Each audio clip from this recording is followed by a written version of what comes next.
છો બાળકો? તમે બધા મજામાં જ હશો, મને ખબર છે.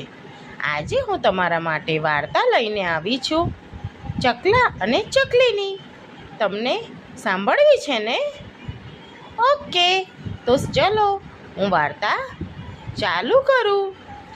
એક હતો ચક્કો અને એક હતી ચક્કી.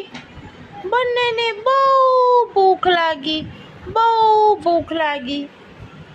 તો બંનેને ભૂખ લાગી ને તો ચક્કો અને ચક્કી એ લોકો વિચારતા હતા કે આપણે શું જમીશું. પછી એને આઈડિયા આવ્યો કે ચાલો આપણે આજે ખીચડી બનાવી દઈએ. તો કે ચક્કી કહે છે ઓકે આપણે ખીચડી બનાવી દઈએ, પણ હું થોડું પાણી લઈ આવું. તો ચક્કી બિચારી ખીચડી બનાવે છે. દાળ ચોખાનો દાણો ભેગો કરે છે, દાળ અને ચોખાનો દાણો બંને ભેગો કર્યો અને બનાવે છે ખીચડી. હવે કે છે એને પાણી બધું વપરાઈ ગયું, એટલે કે આપણે પાણી જોઈશે ને ખીચડી ખાધા પછી, તો હું પાણી લઈને આવું. તમે ચક્કાભાઈ આપણા ખીચડીનું ધ્યાન રાખજો. તો કે હા હું ધ્યાન રાખીશ હો. તો ચક્કાને તો બહુ ભૂખ લાગી. તો ચક્કાને તો થયું લાઈને થોડી ખીચડી તો ખાઈ લઉં ત્યાં સુધી, ચક્કી આવે ત્યાં સુધી. તો કે સારું, તેને થોડીક ખીચડી ખાધી, પછી એને તો વધારે ભૂખ લાગી. તો કે હવે શું કરું, ચક્કીની રાહ જોઉં કે મારે તો ખીચડી ખાવી છે.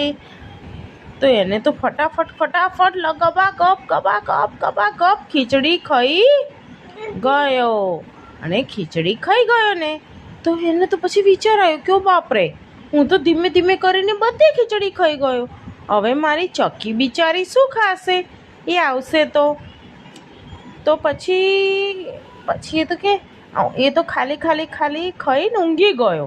પછી ચક્કી બિચારી આવી, પાણી ભરીને આવી કે ચલો ચક્કાભાઈ હવે આપણે ખીચડી ખાઈ લઈશું, આપણને બંનેને ભૂખ લાગી છે ને, હું પાણી લઈને આવી ગઈ. તો કે પછી એમ કરીને ચક્કાને ઉઠાડે છે.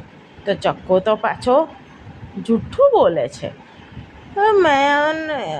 ચલો ખાઈ લઈએ. પછી ખીચડી તપેલીમાં ખીચડી જોવે છે ને ચક્કી, તો ખીચડી તો હતી જ નહીં, બાકી ફિનિશ થઈ ગઈ હતી. પછી બધી જ ફિનિશ થઈ ગઈ હતી.